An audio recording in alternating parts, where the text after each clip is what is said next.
Saludos desde Akron. Hoy es sábado 8 de febrero. En poco menos de 9 semanas estaremos celebrando el servicio de la Pascua en la noche del 11 de abril, aunque aún es demasiado temprano para comenzar a quitar la levadura.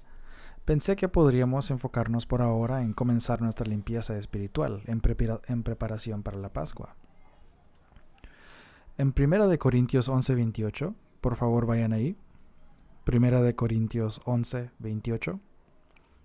Pablo escribió: Por tanto, pruébese cada uno a sí mismo y coma así del pan y beba de la copa. Hoy me gustaría compartir algunos puntos para ayudarnos a la preparación para la próxima Pascua y los días de los panes sin levadura. Y me gustaría usar la misma simbología del pan con levadura que se usa en la Biblia. Como con cualquier cosa que esperamos lograr en esta vida, hay un requisito previo. Debemos primero acudir a Dios y pedir su ayuda. Debemos, en oración, pedirle a Dios que abra nuestros corazones para que podamos ver la levadura, el pecado, en nuestras vidas. Debemos pedirle a Dios que nos ayude a prepararnos para la Pascua y los días de los panes sin levadura. Debemos orar por la fortaleza y la energía para estar física y espiritualmente preparados para estos días. Este es el primer paso en examinarnos a nosotros mismos, y es un requisito previo para cualquier esfuerzo espiritual que emprendamos. Como nota adicional, pedirle a Dios que nos muestre nuestras fallas parece ser una oración que Dios está más dispuesto a responder. ¿Alguna vez notaron cómo, durante los días de los panes sin levadura, después de haber hecho toda la eliminación de la levadura física, después de haber limpiado cada rincón de su casa y su auto, qué tan fácil es encontrar algo con levadura que se les pasó por alto? Esto me recuerda a una historia de hace unos 40 años. Nuestra iglesia en Akron solía reunirse en un salón que alquilábamos las 24 horas del día, los 7 días de la semana, en el tercer piso del edificio Northern. Y como teníamos el salón todo el tiempo, teníamos equipos de limpieza voluntarios que lo limpiaban todos los martes. Justo antes de los días de los panes sin levadura, todos los equipos venían a limpiar todo el salón. Hacían de todo: aspiraban, barrían, enceraban los pisos, limpiaban mostradores, marcos de ventanas y todo lo demás que se les pueda ocurrir. Pasaban horas dejándolo libre de levadura. Avancemos a un año. Yo tendría unos 10 u 11 años, no recuerdo exactamente.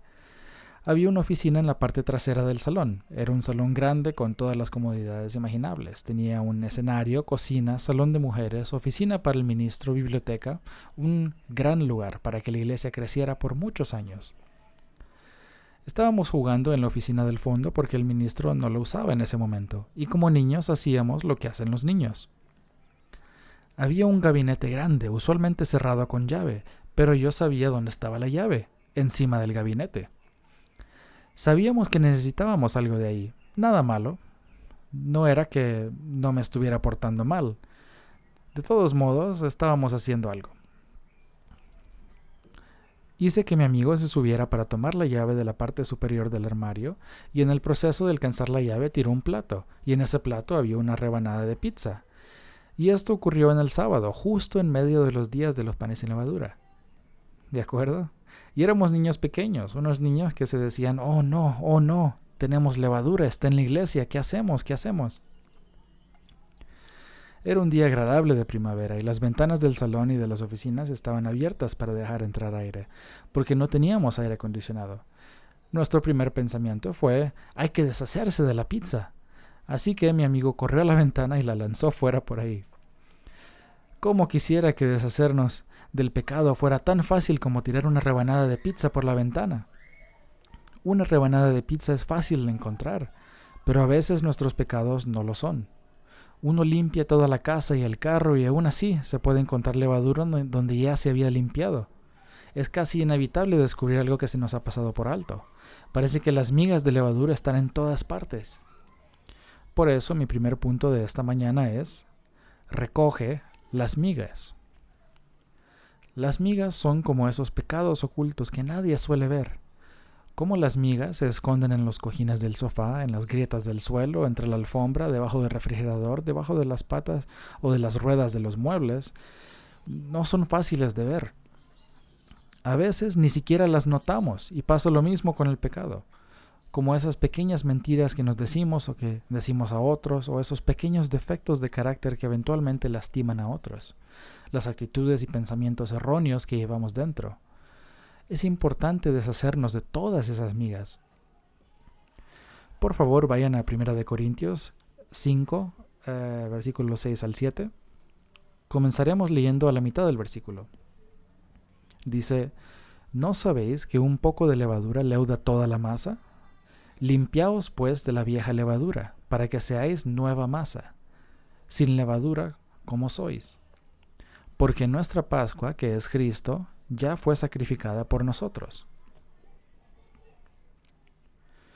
Como dice este pasaje, debemos deshacernos de esas migas, esos pequeños pecados, porque si no, tienen la tendencia a destruirnos por completo.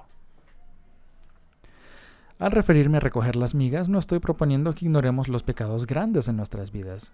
Confío en que ya saben cuáles son y que están trabajando duro para vencerlos.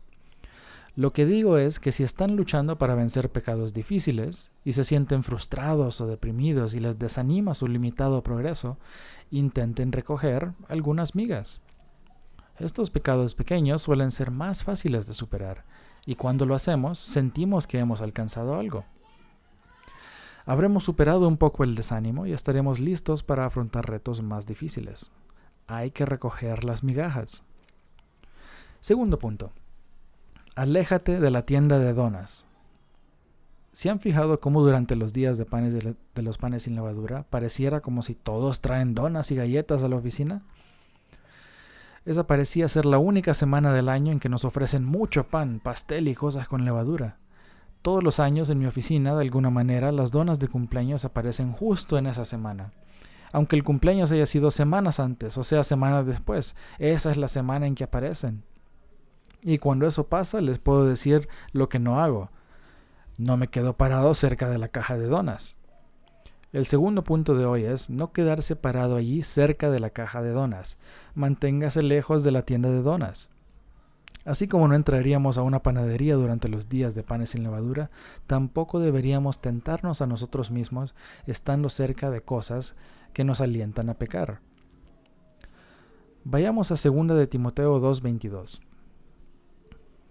2 de Timoteo 2:22 dice: huye también de las pasiones juveniles y sigue la justicia, la fe, el amor y la paz, con los que de corazón limpio invocan al Señor. Huir de las pasiones juveniles, alejarse de las cosas que nos hacen pecar. Si tenemos problemas con el alcohol, deberíamos evitar bares y licorerías, y ciertamente dejar de beber. Si estamos luchando con nuestra lengua o comentarios en línea, bueno sería evitar los foros de conversación o las secciones de comentarios en las redes sociales. Si tenemos problemas con la ira, debemos identificar qué cosas nos enojan y alejarnos de ellas. Sé que esto suena muy simple y trillado y que no bastará para resolverlo todo, pero a veces es suficiente con solo alejarnos, con solo tomar distancia de la tienda de donas. ¿Se imaginan entrar a una panadería en estos días, estar ahí por más de 1 hora, llenándonos de la fragancia del pan recién horneado y de la repostería, hablando con el panadero sobre los ingredientes de todos sus productos, sabiendo que no vamos a comprar nada? No lo haríamos con algo tan simple como el pan. Entonces, ¿por qué a veces nos acercamos tanto a cosas que pueden destruir nuestra salvación, nuestra oportunidad de ser parte de la familia de Dios? No lo hagamos. Permanezcamos lejos de la panadería, de la tienda de donas. Tercer punto. Suelta el sándwich.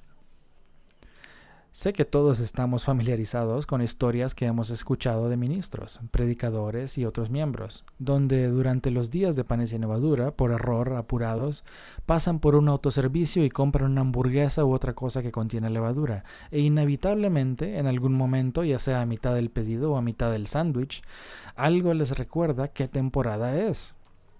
Algo en su mente o subconsciente les dice, y este es el punto número 3. Deja a un lado el sándwich. Esto me recuerda a la obra del Espíritu Santo operando en nosotros. Isaías 30:21 dice: entonces tus oídos oirán a tus espaldas, palabra que diga este es el camino, andad por él, y no echéis a la mano derecha, ni tampoco torzáis a la mano izquierda. También si vamos a Juan 14:26, Juan 14:26 dice, mas el Consolador, el Espíritu Santo, a quien el Padre enviará en mi nombre, Él os enseñará todas las cosas, y os recordará todo lo que yo os he dicho. Creo que se trata del Espíritu recordándonos lo que se supone que debemos hacer. ¿Han experimentado alguna vez una situación como esta? Digamos que estamos en medio de una acalorada discusión con un buen amigo o tal vez con nuestro cónyuge, y la situación ya ha ido más allá de la impecabilidad de cualquiera de los dos en su actitud, en sus acciones o en sus palabras, y en medio de la pelea pensamos en una respuesta mordaz que sabemos que va a herir a la otra persona. Hará mucho daño a la otra persona y quizás incluso la discusión quede a nuestro favor durante un tiempo. Pero en algún lugar del fondo de la mente una voz tranquila nos advierte que no lo digamos, no lo hagas. ¿Han escuchado esa voz? Es la misma voz que dijo, deja ese sándwich. La misma que dijo, ¿es esto realmente lo que quieres hacer? ¿Es esto de Dios? ¿Es esto justo y recto? ¿Es este el camino? Esta vocecita es el Espíritu recordándonos lo que debemos hacer. ¿La oímos y le hacemos caso? ¿Dejamos el sándwich? Dios nos concede libre albedrío para determinar qué acciones emprendemos y qué palabras decimos. Espera que le amemos lo suficiente como para seguir su camino y elegir la justicia y la rectitud. También se da cuenta de que somos imperfectos, de que pecamos. Y a veces envía el Espíritu Santo cuando estamos más débiles, en medio del pecado, para recordarnos que pongamos a un lado el sándwich. Así que, en conclusión, si pedimos a Dios que revele la levadura del pecado en nuestras vidas, si recogemos las migajas y superamos los pequeños pecados ocultos en nuestra vida, si nos alejamos de la tienda de donas y huimos de la tentación y de aquellas situaciones que históricamente nos llevan a pecar, y si dejamos el sándwich y escuchamos la pequeña y tranquila voz del Espíritu Santo que nos impulsa a alejarnos del pecado activo, entonces podemos tener éxito en examinarnos a nosotros mismos. Podemos tener éxito en arrepentirnos del pecado y tener una Pascua y unos días de pan sin levadura más provechosos y satisfactorios.